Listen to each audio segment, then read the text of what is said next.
Tekper, kembali lagi di Highcast, Himateta Podcast. Nah, di episode kali ini nih kita akan kedatangan narasumber yang gak kalah spesial dengan di episode-episode lainnya. Di sini kita ada Kak Alia Yorosa. Halo Mumtaz, halo semua. Nah, pasti kalian nih yang sobat-sobat Tekper udah gak asing banget nih kan sama Kak Alia, karena Kak Alia nih Ketua Himateta, Wakil Ketua Himateta periode 2024 ya. Nah, di sini gimana sih Kak? Atau bisa perkenalan dulu nih ke Gitu. sobat-sobat Tekper kita. Oke, halo Sobat Tekper, kenalin nama saya Alia Rosa. Saya dari program studi Teknologi Hasil Pertanian Angkatan 2022. Sekarang saya diamanahkan untuk menjadi Wakil Ketua Umum Himpunan Mahasiswa Teknologi Pertanian. Wah, nih sobat-sobat Tekper nih yang lagi nonton pastinya udah kenal nih sama Kak Alia ya. Nah, kira-kira apa sih Kak kesibukan Kakak yang lagi Kakak jalanin sekarang ini Kak? Apalagi menjadi Wakil Ketua Himpunan Himateta 2024 nih. Oh gitu, jadi sekarang tuh Mumtaz, saya tuh lagi aktif-aktifnya tuh buat ngejalanin himpunan, karena kebetulan juga jadi Wakil Ketua Umum. Juga ada beberapa proker yang sedang berjalan, termasuk yang mau diadain nanti yaitu Tekper Fantasia. Wah. Gitu. Selain itu juga kemarin baru selesai banget ngejalanin PKMK, gitu. Wah, kayaknya nih kelihatannya sibuk banget ya Kak Alia nih. Nah, tapi kita juga gak kalah menariknya, kalian ini juga memiliki banyak prestasi-prestasi di bidang akademik nih. Ngomong-ngomong ke arah akademik dan organisasi nih, aku mau nanya nih Kak, gimana sih Kak cara Kakak menyeimbangi antara akademik dan organisasi nih Kak? Menurut Kakak tuh gimana? Menurut kakak ya, untuk kita yang pastinya kita itu harus bisa membagi waktu antara organisasi sama akademik. Kan lomba-lomba juga termasuk akademik ya, tapi itu di luar dari akademik di kelas. Nah, selain itu juga kita harus bisa tahu prioritas dari tugas kita. Apa kalau misalnya ada tugas, ya kita selesaiin dulu tugasnya sesuai dengan deadline-nya kan, kalau sebenarnya bentar lagi deadline. Nah, kalau misalnya ada proker dari himpunan atau lain-lain gitu, ya kita juga harus jalanin gitu. Wah, pastinya nih sobat-sobat Tekper yang lagi nonton nih pastinya terinspirasi nih dari Kak Alia ya, karena kita nggak boleh meninggalkan akademik juga Iya, ya. benar. Nah, ngomong-ngomong organisasi dan akademik nih Kak, menurut Kak Alia nih sejauh mana sih pengalaman organisasi Kakak dalam mengembangkan soft skill nih? Pastinya sobat-sobat Tekper nih pasti mau nih Kak tips and triknya soft skillnya tuh kayak gimana gitu Kak? Jadi yang pastinya kalau kita ikut organisasi dan ikut aktif di akademik, pasti kan ada soft skill yang kita dapatkan, dan itu biasanya berbeda. Biasanya kalau misalnya dari organisasi, yang pastinya kakak itu kan jadi wakil ketua umum, yang pastinya kita jadi belajar tentang cara kepemimpinan. Apalagi kan ini lingkupnya itu jurusan kan, di mana BPH-nya sendiri itu udah hampir mau 100, belum lagi staf muda. Nah, di situ kita bisa belajar gimana cara mengkoordinasi orang-orang sebanyak itu gitu. Selain itu juga kakak merasa setelah masuk himpunan ini, meskipun bukan jadi waketum ya, kita itu bisa belajar cara berkomunikasi yang baik. Kalau misalnya kita ada proker dengan jurusan lain, di mana kan itu setiap departemen kan ada yang menjelaskan gitu dengan tiap jurusan. Nah, itu juga kita bisa belajar dari cara komunikasinya. Selain itu juga kalau misalnya untuk lomba-lomba ya, apalagi kakak yang kayak tim PKM. Nah, itu tuh sangat diperlukan kerja sama tim, termasuk juga dari himpunan juga kerja sama tim, apalagi antar departemen gitu. Sebenarnya banyak banget yang bisa kakak dapetin, apalagi kalau misalnya ikut lomba-lomba, kayak kita bisa meningkatkan kreativitas. Kan kita kan anak teknologi pertanian nih ya, khususnya apalagi kakak yang teknologi hasil pertanian.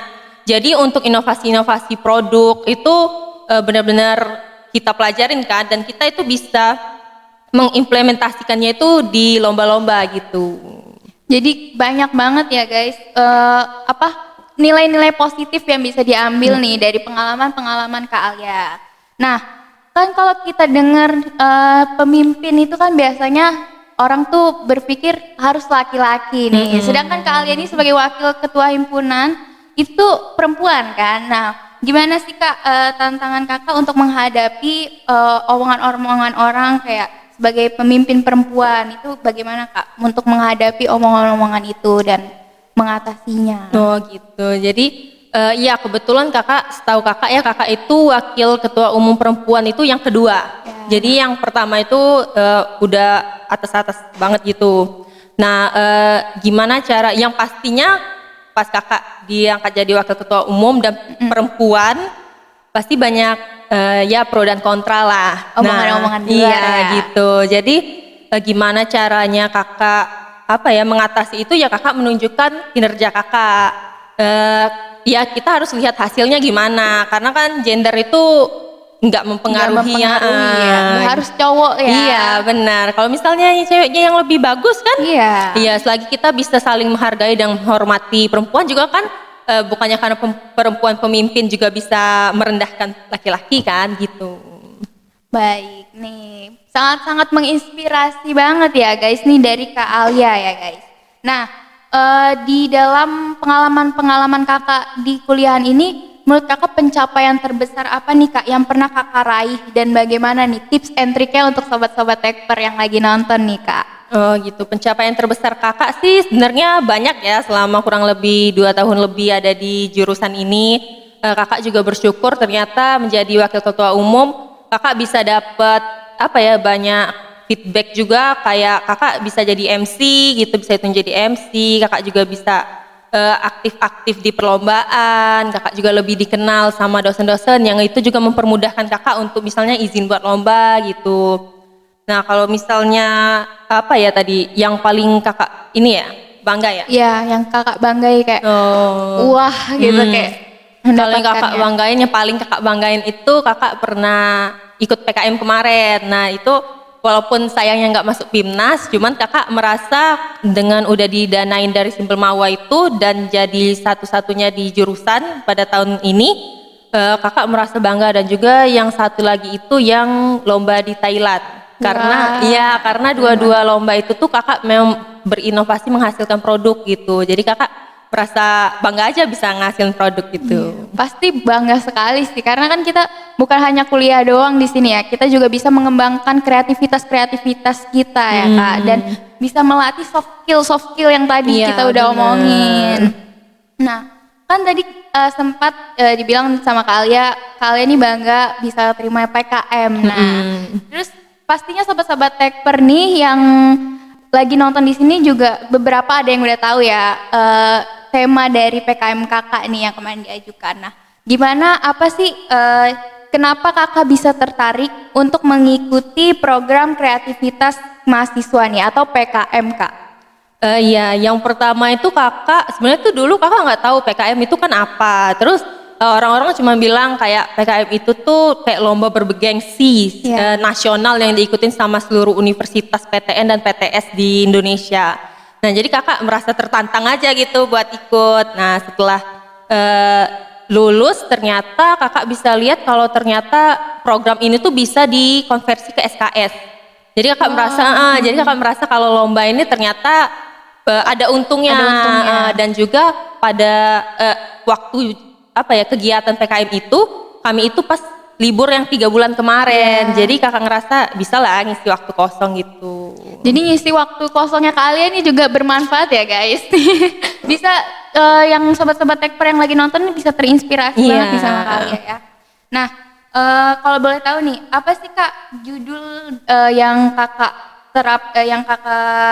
ajukan saat PKM yang kemarin itu? Oh gitu, kalau PKM kemarin kakak ikut PKM kewirausahaan dengan judul es krim dari susu kelapa sama fermentasi buah salak gitu. Jadi es krimnya itu untuk intoleran laktosa gitu. Iya. Pastinya nih sobat-sobat tekper yang lain ini udah pada tahu ya, Salako ya Kak. Nah, sebutannya Salako tuh. Es krimnya tuh sangat-sangat bermanfaat dan inovatif banget. Nah, terus jadi gimana ya? Gimana sih Kak cara kakak buat menginspirasi nih teman-teman kita sekalian nih yang lagi nonton untuk ikut juga nih untuk join di PKM atau punya motivasi bahwa oh iya mau ikut PKM juga, tapi kadang kan masih ada yang takut atau masih insecure atau gimana. Itu gimana tipsnya dari kakak? Kalau tips dari kakak, kita jangan takut. Yang awalnya itu kita untuk coba itu jangan takut. Karena mungkin lihat dari universitasnya aja udah serem-serem kan mungkin yang ikut UB, IPB. Cuman kita jangan merasa minder karena universitas kita yang mungkin belum dikenal oleh banyak masyarakat Indonesia. Kita juga harus nunjukin kalau misalnya kita juga bisa ngebuat inovasi yang nggak terpikirkan sama orang-orang lain di Pulau Jawa sana ya, gitu. Jadi jangan sampai kita merasa kalah duluan ya. Kita harus punya semangat juga harus nih semangat. guys. Harus punya Sama semangat, jangan males. kreativitas. Benar.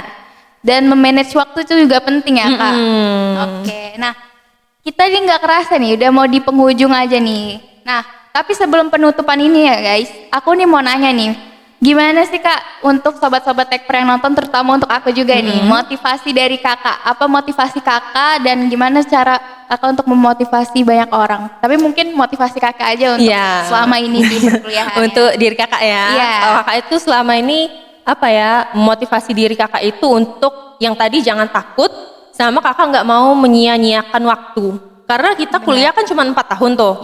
Nah di 4 tahun itu tuh apa sih yang bisa kita lakuin? Kan sekarang juga banyak apa ya dari pemerintah kan yang kasih kita kayak ya PKM tadi, atau kita bisa MSIB dan lain-lain. Itu menurut kakak kita harus ya jangan takut dan harus ini semangat juga, jangan males-malesan buat males ikut daftarnya, kan males berpikir gimana cara lombanya misalnya gitu. Jadi ya itu kuncinya jangan males, sama diperjuangkan diperjuangkan juga, sama manajemen waktunya harus bagus. Oke, itu sangat memotivasi banget ya nih buat sobat-sobat Tekper dan buat aku juga nih kak. Nah mungkin itu aja ya kak podcast kita untuk hari ini, dan jangan lupa pastinya di next episode pastinya ada narasumber-narasumber yang gak kalah menariknya dan memotivasi pastinya. Nah terima kasih untuk Kak Alia udah mau datang ke podcast Himateta di sini.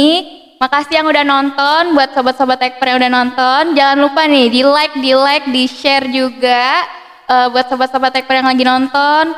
Pokoknya jangan lupa di subscribe juga ya. Makasih yang udah nonton. Subscribe. Like and comment and subscribe. Dadah.